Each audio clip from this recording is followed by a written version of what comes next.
संताचे उपकार मोज निरंतर जागविती, काय द्यावे त्यासी व्हावे उतराई, ठेविता हा पायी जीव थोडा, सहज बोलणे हित उपदेश, करो निसायास शिकविती, काय द्यावे त्यासी व्हावे उतराई, ठेविता हा पायी जीव थोडा.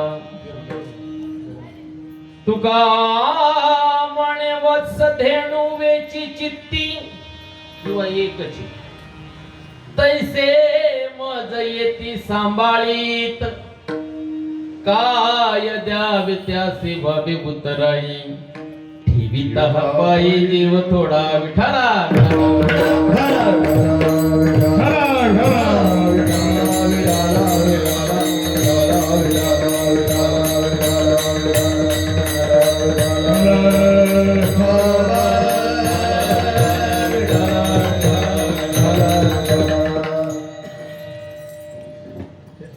समुचरण सरोजम सांद्रणेला बुधाभम, जगननीत पाणी मंडनम मंडनाम, तरुण तुलसीमाला कंदरम कंज नेत्रम, सदैवलहासं विठ्ठलं चिंतयामि. पांडुरंग करू प्रथम नमन, दुसरे चरण संताचिया, त्यांच्या कृपादाने कथित विस्तारू, बाबाजी सद्गुरुदास तुका. अलंकापुरी रम्य सिंहासनस्थं पदं भोज तेजपुरी दत्प्रदेशं, विरेन्द्रादिदैवहि सदा स्तूयमानं, समाधिस्थमूर्तिं भजे ज्ञानदेवं. ओम नमो ज्ञानेश्वरां, करुणाकरा दयाळा, तुमचा अनुग्रह लादलो, पावन झालो चराचरी. प्रथम ही गुरुको शीश नमाओ, हरिचरणों में ध्यान लगाओ, मंगल भवन अमंगल हारी, वंश दशरथ अजर प्यारे, मनोजवं मारुतल वेगं जितेन्द्रियं बुद्धिमतां वरिष्ठं, वातात्मजं वानरायतु मुख्यं, श्रीरामदूतं शरणं प्रपदे. आइए हनुमंत विराजिए, आइए महाराज विराजिए, आइए हनुमंत विराजिए, आइए महाराज विराजिए, आइए हनुमंत विराजिए, आइए हनुमंत विराजिए, आइए हनुमंत विराजिए, आइए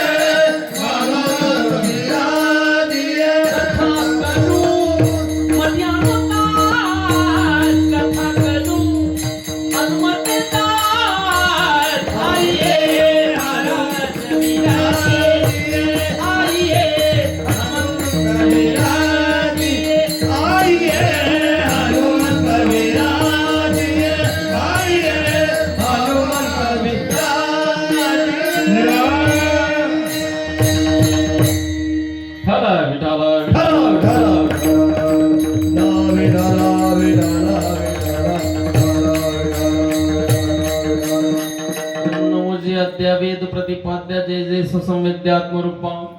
देवा तुझी गणेश सकलात्मति प्रकाश मन निवृत्तिदास, धारी जोजी जयांची केली स्मरण, होय सकळ विद्यांची अधिकरण, तेची बंधू श्री चरण श्री गुरूंची ते नमस्कारो न्याता. संपाद्य ज्ञानं च विदाय भक्ती, विलोकितो येन समाधि राजा, वैराग्यवन्तं सुविचारयुक्तं, नमामि योगं शिरसा गुरन्तं. नमो सद्गुरु सुखया ज्ञानदीपा, नमो सद्गुरु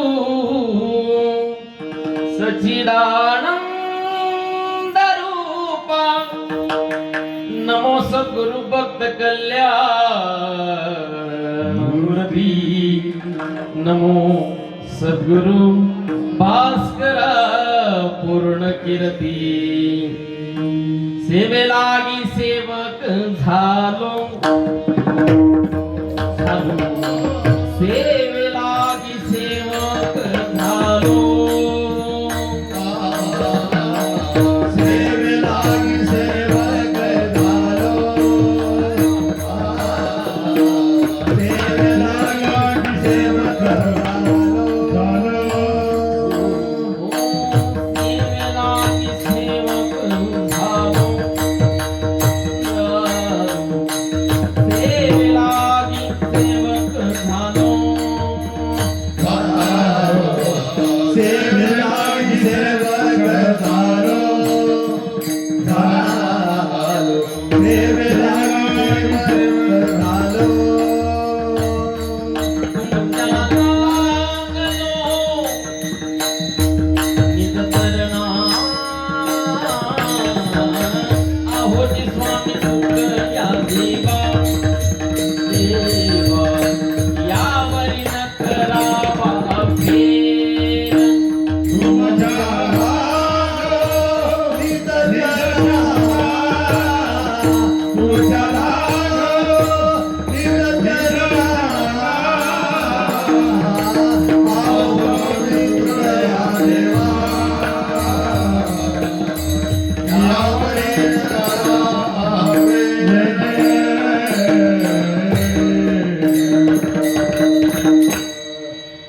वचन ऐका कमलापती माझी रंकाची विनंती कर जोडी तो पथी काळी आपण असावे जवळी सरस्वती माते द्यावे मदस्वती येतो का कुल ते तुझ लागे आपल्या बालकाचा दरी हात हाती नगरी फजिती जना माझी विठाला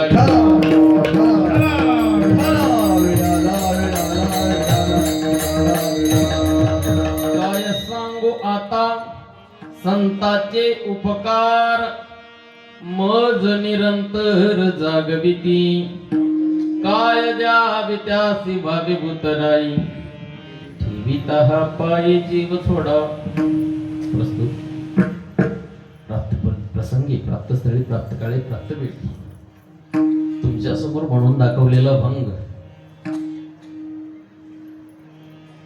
अखेर संपूर्ण सृष्टीचं म्हटलं तरी काय हरकत नाही जे लाडकं दैवत आहे आणि त्या दैवत म्हणजे पंढरीश पांडुरंग परमात्म्याचे लढीवाळ भक्त गोस्वामी जगद्गुरु जगदवंदने विश्ववंदने सकल कंठभूषण नवे नवे या सृष्टीतील जेवढ्या काही पदव्या असतील परमोच्च पदाच्या त्या सगळ्या माझ्या तुकोबरायांना शोभून दिसतात किंवा त्यांच्यासाठीच आहेत असं म्हटलं तरी काही वावगं नाही असं गोस्वामी जगद्गुरु तुकोबराया आणि या तुकोबरायाच्या अभंग गाथेतील संत प्रकरणातील संतांविषयी कृतज्ञता व्यक्त करणारा अभंग आहे विढाला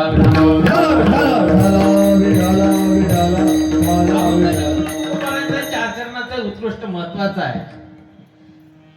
अभंगातून बोलताना महाराज म्हणतात तुकोबराय सांगतात की बाबा मी ज्या वेळेस या जगाचं अवलोकन केलं ज्या वेळेस या जगाकडे पाहिल्यानंतर विषाद पडला तुकोबरायला पश्चाताप झाला काय हे जग आहे.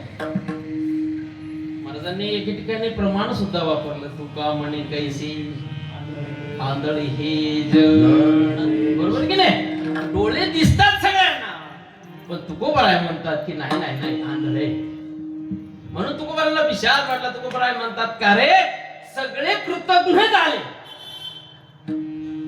कृतज्ञ व्हायला कोणीच तयार नाही म्हणले काय मग तुकोबराय म्हणतात अरे या जगाचं ज्या वेळेस अवलोकन केलं त्यावेळेस पहिल्यांदा मला जर का कोणी दिसलं असेल तर ते संत. तुकोबराय म्हणतात संतांकडे पाहिल्यानंतर मला अशा माझ्या मनात असा विचार आला महाराज काय या संतांचे जगावर उपकार आहे. आपण जर का पाहिलं तर संपूर्ण आज या स्थितीला आपण सुयोग्य असं उभं आहोत ना फक्त हा संतांचा उपकार आहे इतर कोणाचा नाही.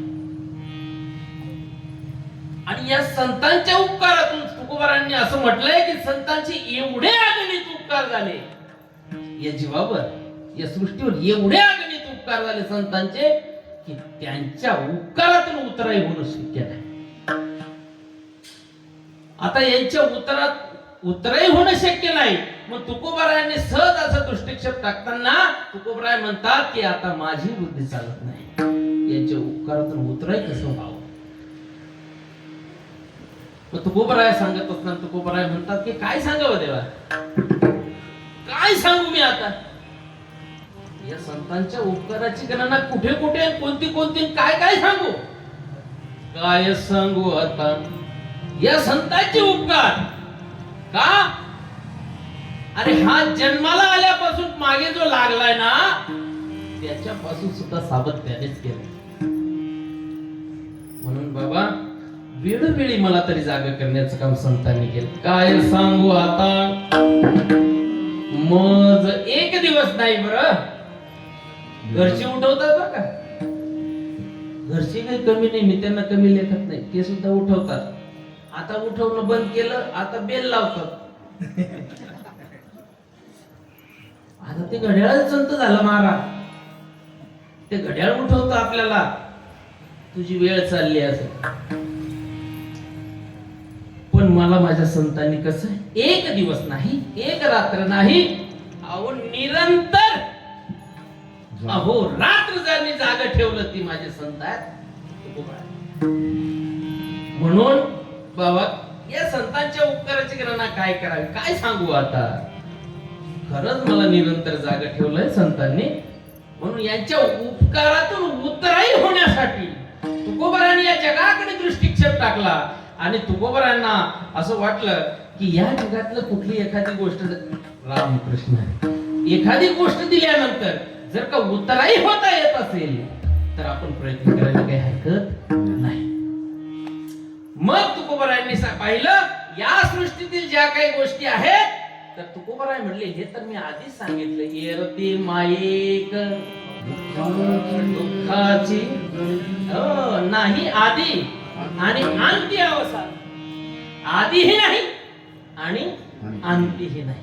म्हणून हेही कमी पडतं बाबा या सृष्टीतील संपूर्ण गोष्टी. मग तुकोबाराय शेवटी म्हणतात बळी संतापाशी द्यावा जीव.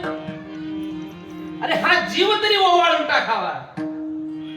तुकोबाराय म्हणतात की बाबा जर हा जीव जरी ओवाळून आपण त्यांच्या पायावर ठेवायला गेलो ना, हा सुद्धा थोडा वाटतो हो, हा जीव सुद्धा थोडा वाटतो, एवढे त्यांचे उपकार आहे. मग कुणी प्रश्न केला असावा म्हणून तुकोबाराय म्हणतात, तुकोबारांना कोणी विचारलं असेल का हो तुकोबाराय असं नेमके काय करतात संत, तर तुकोबाराय म्हणतात अहो संत काही करत नाही, ते तुका सहज बोले बाई, हे वेदांत वाहे पाणी, बरोबर की नाही. अहो सहज जरी बोलले ना या जगाचा या संपूर्ण सृष्टीचा हिताचाच मार्ग काढतात, एरवी दुसरा निघत नाही. सहज बोलण्यात जगाचं हित आहे, आपल्या सहज बोलण्यात भांडण. आपलं सहज बोलणं कुठं चाललं नाही, पण त्यांचं सहजही बोलून गेले ना महाराज, आपण पुढे बोलणार आहोत तरी जगाचं कल्याण. सहज बोलणे हित आणि उपदेश आहे. ऐकत नाही ना आपण कुणाचे, आपण त्या संतांचेच लेकर आहोत. लेकर एका आवाजात ऐकत, बरोबर आहे की नाही. आणि आता मी काय सांगावं, मलाही दोन आहेत, बरोबर आहे की नाही. तसं आहे हे जग सुद्धा ऐकत नाही. मग तुकोबाराय म्हणतात यांच्यासाठी काय करावं लागतं म्हणले, थोडीशी कष्ट घ्यावे लागतात. पण ते स्वतः कष्ट घेतात कारण येथे उपकारासाठी, हे फक्त उपकारासाठी आलेले आहेत. म्हणून बाबा देह कष्ट भीती, अहो स्वतः कष्ट घेतात पण मात्र जीवाचं कल्याण केल्याशिवाय राहत नाही. तुकोबाराय तुकोबाराया तुम्ही म्हणताय सगळं ठीक आहे हो, नक्की करता तरी काय. तुकोबाराय म्हणतात की तुम्हाला माझी भाषा कळत नाही. मग तुकोबारायांनी एक दृष्टांत दिला. दृष्टांत, एखादा सिद्धांत पटत नसेल ना त्याला दृष्टांत देऊन पटवावं लागतं. म्हणून तुकोबाराय म्हणतात कशाप्रमाणे, अरे बाबा या जगातली एखादी आई आपल्या मुलाचा सांभाळ करत असेल ना, बोल नाही जगात बघतोय आपण, भरपूर बघतोय. कारण प्रत्येक आईला आपलं बाळ हे गोडच असतं ना, आवडतं. आई आपल्या मुलाचा सांभाळ करत असेल यात काही नवल नाही हो, कारण त्या ठिकाणी त्या आईजवळ बुद्धी नावाचं तत्व देवाने घातलेलं आहे. म्हणून तिला कळतं की बाळाला काय हवं काय नको, याचं चांगलं कशात आहे आणि वाईट कसं आहे ते आईला कळतं ना. म्हणून ती सांभाळ करत असेल काही नवल नाही हो. एखाद्या गायीने वासराचा सांभाळ करावा. तुम्हाला जर का माहित नसेल ना, आधी आमच्या वेळेस, म्हणजे मी काय खूप जुना आहे असं नाही, आमच्या वीर बापू काय धनी म्हणून एक धडा होता, ऐकला असेल वाचला असेल, ऐकून ठेवा. त्या गायींनी आधी काय केलं होतं माहितीये? ज्यावेळेस बापू ती दोर तोडण्यासाठी गेले ना, त्या आधी त्या गायींनी आपल्या शिंगाने वासराची दोर कापण्याचा प्रयत्न केला. का? अहो, जेवढी गाय आपल्या बछड्यात किंवा ज्या वासरात जेवढा जीव होते ना, मी कमी नाही लेखत तुम्हाला, पण मात्र तिच्या इतकं कोणीच करू शकत नाही. म्हणून तुकोबाराने तो दृष्टांत दिला.